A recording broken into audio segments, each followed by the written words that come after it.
आओ मिलजुल खेलें फाग सखी, आओ मिलजुल खेलें फाग सखी। दिल से दिल के तार मिलाए, बने सभी हम जोली। रंग अबीर गुलाल उड़ावें, रंग अबीर गुलाल उड़ावें, करके 16 श्रृंगार सखी। आओ मिलजुल खेलें फाग सखी। किसल की हरी चुनरिया, नभ किसल की हरी चुनरिया, धरती नाचे ताता थैया, मस्त पवन दे ताल, होली आयो री। मस्त पवन दे ताल, होली आयो री। नमस्कार, आप देख रहे हैं बेगूसराय फ्रंटलाइन। इस वक्त मैं प्रोफेसर मिथिलेश कुमारी जी के पास हूँ। प्रोफेसर मिथिलेश कुमारी जी कई पुस्तकें लिख चुकी हैं। गीत गंगा इनकी लोकगीत पर आधारित काफ़ी प्रचलित हुई। होली के अवसर पर मैं इनसे जानना चाह रहा हूँ। होली करीब है और इस मौके पर इनसे बातचीत करना जा रहा हूँ। मेरे सामने है प्रोफेसर मिथिलेश कुमारी। मिथिलेश जी, बेगूसराय फ्रंटलाइन में आपका स्वागत है सर, नमस्कार। होली पर कुछ होली से जुड़े कुछ याद को आप ताज़ा करेंगे? आओ मिलजुल खेलें फाग सखी, आओ मिलजुल खेलें फाग सखी। दिल से दिल के तार मिलाए, बने सभी हम जोली। रंग अबीर गुलाल उड़ावें, रंग अबीर गुलाल उड़ावें, करके 16 श्रृंगार सखी। आओ मिलजुल खेलें फाग सखी, आओ मिलजुल खेलें फाग सखी। प्रेम रस में रंग को घोलो, प्रेम पराग अबीर। प्रेम रस में रंग को घोलो, प्रेम पराग अबीर। एक दूजे पर इतना डालो, भींगे सारे अंग सखी। आओ मिलजुल खेलें फाग सखी, आओ मिलजुल खेलें फाग सखी। हरी चुनर में धरा सुशोभित, कोयल मीठी तान सुनाए। फूलों की मादकता पर भौरा प्रेम लुटाए सखी।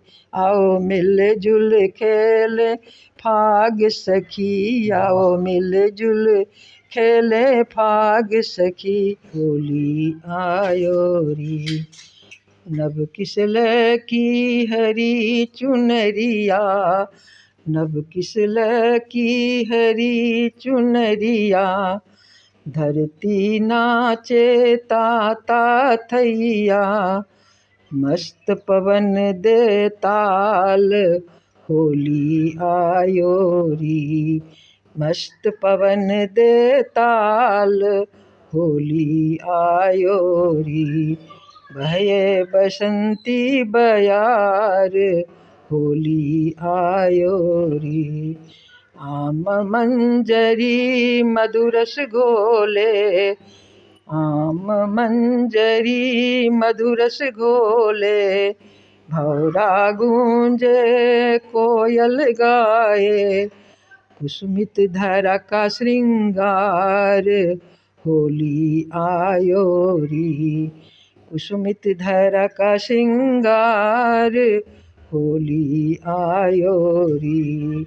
बहे बसंती बयार, होली आयो री।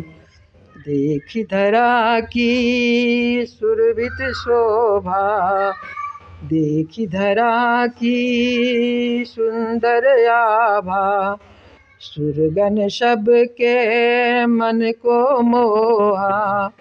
चांद सूरज मुस्काई होली आयो री। चांद सूरज मुस्काई होली आयो री। बहे बसंती बयार होली आयो री। सब नर नारी होली खेले, सब नर नारी होली खेले। एक दूजे को लाल रंग डाले, मिलकर मौज मनाए होली आयो री। मिलकर मौज मनाए होली आयो री।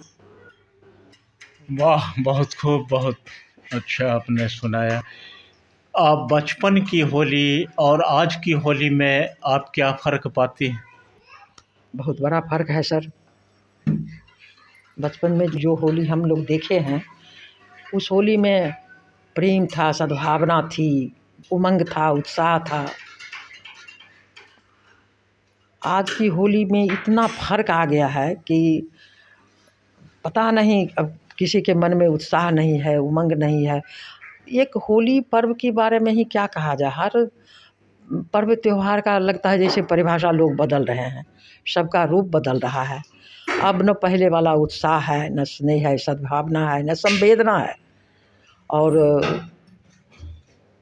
विकृति ऐसी आ गई है कि जो पर्व त्योहार हमारी संस्कृति में इसलिए बनाया गया है, या इसलिए पर्व त्योहार को मनाने की रिवाज बनाई गई है कि लोगों में स्नेह और सद्भावना बढ़े, लेकिन उसी का ऐसा विघटन हो गया है कि अब वो चीज़ देखने को नहीं मिलती। होली के नाम पर विभिन्न गीतों में फूहर, अश्लीलता दिखाई दे रही है, इस पर आप क्या कहेंगे? देखिए, होली में अश्लीलता आ गई है, ये बहुत गलत हुआ है। नहीं, गीतों के माध्यम से जो अश्लीलता। हाँ, गीतों के माध्यम से ही, या जैसे भी कुछ लोग तरह का कुछ बातें बोल देते हैं जिससे कि लोगों को थोड़ा सा लग जाता है, लेकिन ऐसा नहीं होना चाहिए।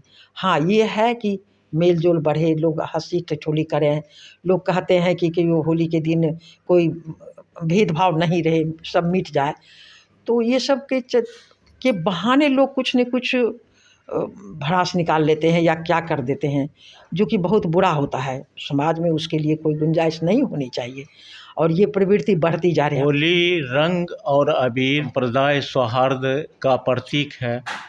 इस मौके पर माहौल बिगड़ने का खतरा क्यों रहता है, इस पर आप क्या कहेंगे? सही है, सही सवाल है सर आपका कि होली के बहाने लोग अब भय खाते हैं। जहाँ उन्मुक्त मन से लोग मिलते जुलते थे, मौज मस्ती करते थे, वहाँ अब लोगों को भय लगता है। लोगों में मेल जोल की कमी हो रही है, होली सिमटता जा रहा है। लोग को लगता है जैसे कि पता नहीं होली के बहाने कुछ हो जाएगा। लोगों में अब होली के प्रति इतना उत्साह नहीं रह गया है, खुल के अब लोग न खेलते हैं और न उत्साह मनाते हैं। तो ये क्यों आया, ये तो कहना मुश्किल है हमको कि, या उतनी गहराई में हम नहीं जा सकते हैं, लेकिन ये प्रवृत्ति बढ़ती जा रही है और त्योहार का स्वरूप भी बिगड़ता जा रहा है। एक कवि को होली किस तरह से प्रभावित करता है? होली कवि को ही नहीं, हर आदमी को प्रभावित करता है, मैं जैसा समझती हूँ। माहौल ऐसा रहता है, बसंत ऋतु का आगमन होता है, और बसंत ऋतु में ही होली मनाई जाती है।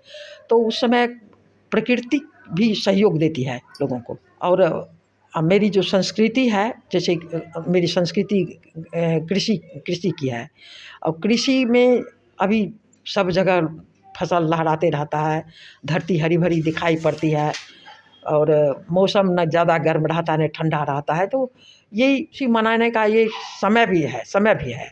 और इसीलिए होली का त्यौहार इसी बसंत ऋतु में पड़ता है कि लोग भरपूर जी भर उत्साह मनाए, खुशी मनाए।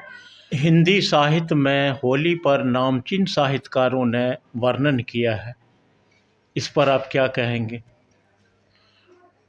होली पर ऐसे तो लोग साहित्यकार लिखते ही रहते हैं होली पर।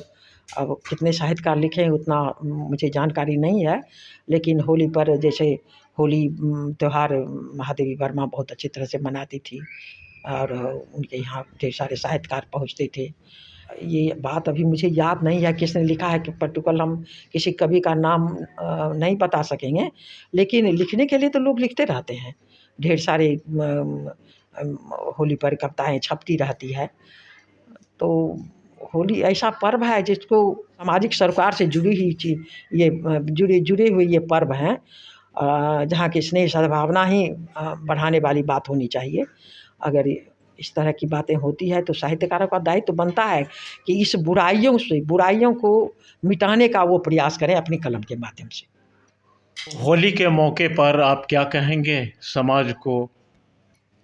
हम यही कहेंगे कि जितनी बुराइयां इसमें में जुड़ गई है होली मनाने में, पीने की आदत, पी करके कुछ भी कर लेना, लोग समझते हैं कि होली है, आज सब कुछ क्षम्य है। दूसरी बात, कहीं अगर दुश्मनी निकालना है तो होली में निकाल लेना, किसी पर कुछ कटाक्ष कर देना या अश्लीलता का प्रयोग करना, तो ये सब चीज़ों से का बचाव होना चाहिए। सब चीज़ नहीं होना चाहिए। उत्साह से मनाना चाहिए, एक दूसरों से मिलजुल कर मनाना चाहिए, स्नेह और सद्भावना बढ़े लोगों में, ये प्रयास करना चाहिए। तो होली का अगर इस सब बुराइयों से बचेंगे तो होली का स्वरूप बचेगा, अन्यथा होली में विकृति जो आ रही है वो नहीं होना चाहिए। रंग अबीर, इससे प्रदूषण को भी खतरा है। देखिए, आज से पूर्व जो रंग अबीर था उससे उतना खतरा नहीं था। आज जो जितने भी उत्पादित वस्तुएं हैं उसमें ऐसे केमिकल का प्रयोग किया जाता है जो हर तरह से लोगों के स्वास्थ्य के लिए खतरे की वस्तु है। आज के रंग और अबीर से निश्चित रूप से लोगों को लगा देने के बाद ऐसे लगता है जैसे उसमें उस पर चमड़ा पर असर आ जाता है। तो लोग भी क्या करते हैं कि वैसे चीज़ को जानते हुए भी कभी पेंट का प्रयोग कर देते हैं, कभी वैसे रंग का प्रयोग कर देते हैं जिससे लोगों के स्वास्थ्य पर असर पड़ता है और वैसी चीज़ों से भय होती है। अगर वैसी चीज़ें खुदा न खास्ते अगर चले जाए आँख में तो शायद अंधे होने की नौबत आ जाती है। तो ये इस सब चीज़ों से बचना चाहिए, सब बुराई है, इस सब से बचना चाहिए। अभी हम बातचीत कर रहे थे प्रोफेसर मिथिलेश कुमारी जी से। इन्होंने होली पर अपनी एक कविता सुनाई और होली कैसे मनाएं। होली में रंग और गुलाल प्रेम सद्भाव का प्रतीक है। हम मिलजुल के अच्छे ढंग से होली मनाएं।